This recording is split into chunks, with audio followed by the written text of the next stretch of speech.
গল্পের নাম বাবার স্বপ্ন। রাত যখন 12টা, ছোট্ট একটি ঘরে একটি টেবিল ল্যাম্পের আলোয় বসে পড়ছে রাফি। দরজার ওপাশে দাঁড়িয়ে বাবার চোখে জল, একদিকে ক্লান্তি, অন্যদিকে গর্ব। রাফি জানে না তার বাবা সারাদিন রিক্সা চালিয়ে কিভাবে সংসার চালান।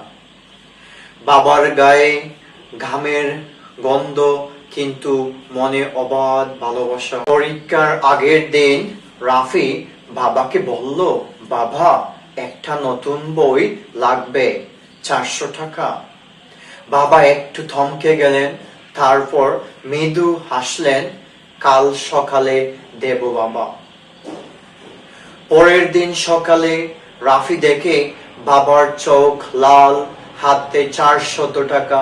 সে জানে না বাবা সারা রাত রিক্সা চালিয়েছেন শুধু ছেলেকে বইটা কিনে দিতে। পরীক্ষার দিন রাফি প্রশ্নপত্র হাতে নিয়ে বাবাকে মনে করলো, চোখ বন্ধ করে বলল, এই কষ্ট বৃথা যেতে দেব না। গল্পের শেষ দৃশ্য এইভাবে, কয়েক বছর পর একজন প্রফেসর লেকচারের মাঝে বলছেন, আমি আজ যা হয়েছি সেটার জন্য আমার বাবার কষ্টই দায়ী। পেছনের সারিতে বসা এক বৃদ্ধ চুপচাপ চোখের জল মুছছেন। কি বুঝলাম আমরা এই গল্প থেকে? বুঝলাম আমাদের সবার বাবারা তাদের সন্তানকে ভালো পর্যায়ে, ভালো অবস্থানে যাওয়ার জন্য তাদের নিঃস্বার্থ ত্যাগ করে ছেলেদের বা মেয়েদের স্বপ্ন বাস্তবায়নের জন্য তাদের জীবন উৎসর্গ করে দেন।